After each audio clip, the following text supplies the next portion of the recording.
பதவியேற்பு முடிஞ்சது. அண்ணனோட பேச்சு முடிஞ்சது. அவர் முக்கியமான விஷயங்கள் ஒண்ணு சொல்லியிருக்காரு. கவனிச்சிருப்பீங்கன்னு நெனைக்கிறேன். யாரும் தயவுசெய்து ஆடாதீங்க அப்படின்னு அவரே சொல்லியிருக்காரு. ஸோ, அத மட்டும் ஃபாலோ பண்ணுங்க. அதுக்கு அவரும் விளக்கம் குடுத்துட்டாரு. அப்படி இருக்கணுங்கிற இது இருக்கக்கூடாதுன்னு சொல்லிட்டாரு. 2வது அவர் போட்ட முக்கிய 3 கையெழுத்துமே ரொம்ப முக்கியமான விஷயமா நான் பார்க்குறது, பெண்களோட பாதுகாப்பும், போதைப் பொருட்களும். அதுக்கான ஸ்ட்ரிக்ட்டான விஷயங்கள அவர் பண்ணுவார்ன்னு நெனைக்கிறேன். அவரோட கான்ஃபிடென்ட் லெவல் ரொம்ப ரொம்ப ரொம்ப ரொம்ப ரொம்ப இன்க்ரீஸ் ஆயிருக்கு. நான் கூட இந்த 4 நாள் 5 நாள் நடந்ததில ஏதாவது ரொம்ப கொஞ்சம் சோர்வா இருந்திருப்பாரோ என்னமோன்னு யோசிச்சேன். பட் அவரோட கான்ஃபிடென்ட் லெவல் அவளுக்கு மட்டும் குடுக்கல அவரு. அவர் நமக்கு அத குடுத்துருக்காரு. ஸோ, அவரோட கான்ஃபிடென்ட் லெவல பார்க்கும்போது தனிப்பட்ட மனிதனா நான் சொல்றேன். அந்த கான்ஃபிடென்ட் எல்லாத்துக்குமே வேணும். வாழ்க்கையில எந்த விதமான பிரச்சனைகள், குடும்ப பிரச்சனைகள் வந்தாலும் சரி, பொதுவுல இருக்கிற பிரச்சனைகள் வந்தாலும் சரி, நம்மளோட எல்லாத்தோட பிரச்சனையிலயுமே எப்படி அணுகணும் அப்படிங்கிற ஒரு விஷயத்த குடுத்துருக்காரு. இப்போ இன்னொரு மெசேஜ் போயிட்டுருக்கு. கார்ப்பரேட் பாலிசி டிஎன் எலெக்ஷன்லேருந்து என்னென்ன கத்துக்கணும் அப்படின்னு.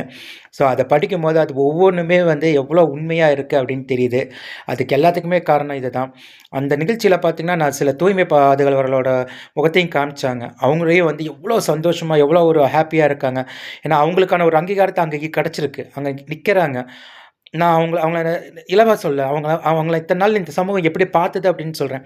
பட் அவங்க நிக்கிறாங்க. அந்த இடத்துல அவங்களும் அவங்களோட இத ரெக்கார்ட் பண்றாங்க. அவங்களோட சந்தோஷத்த அவங்க சொல்றாங்கன்னா, அவங்களோட மன வருத்தம் இத்தன நாள் எவ்வளோ நாள் இப்படி இருந்திருக்கும் அப்படின்னு பார்க்குறேன்.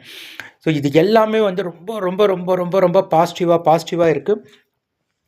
ஸோ, அவரு ரொம்பவும் ஒரு கான்ஃபிடென்ட்டா சொல்லியிருக்காரு. அப்படி இந்த மாரி ஒரு ஸ்பீச் இதுவரைக்கும் நான் கேட்கவே இல்ல. சினிமா மாரி தெரிஞ்சாலும் சினிமாவே இருக்கட்டுமே. சினிமா நிஜமாகக்கூடாதுன்னு ஒண்ணுக்கு ரூல்ஸ் கிடையாதுல்ல.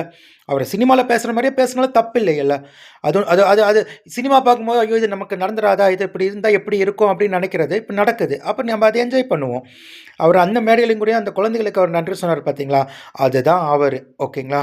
ஸோ, அது சினிமாத்தனமா இருக்கு, நாடகத்தனமா இருக்கு அப்படின்னா, அப்ப இத்தன நாள் பேசினவங்கலாம் என்ன?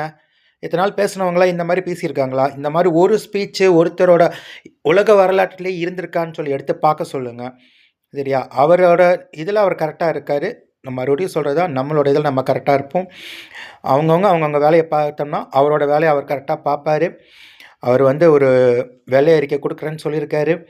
ஸோ, பார்க்கலாம். அதில எந்த டிரான்ஸ்பரன்சி எந்த அளவுக்கு இருக்குன்னு. அது ப்ளேம் கேம் கிடையாது. செகண்ட் இந்த ஆஃபீஸ்ல இதெல்லாம் நடக்கிற மாரி இது ப்ளேம் கேம் கிடையாது. அவர் ப்ளேம் கேம் விளையாடுறதுக்கு வரல. அவர் என்ன நடந்திருக்குங்கிறத நம்மகிட்ட சொல்லணும்னு நெனைக்கிறாரு. உடனே தூக்கிட்டு வராதீங்கடப்பா!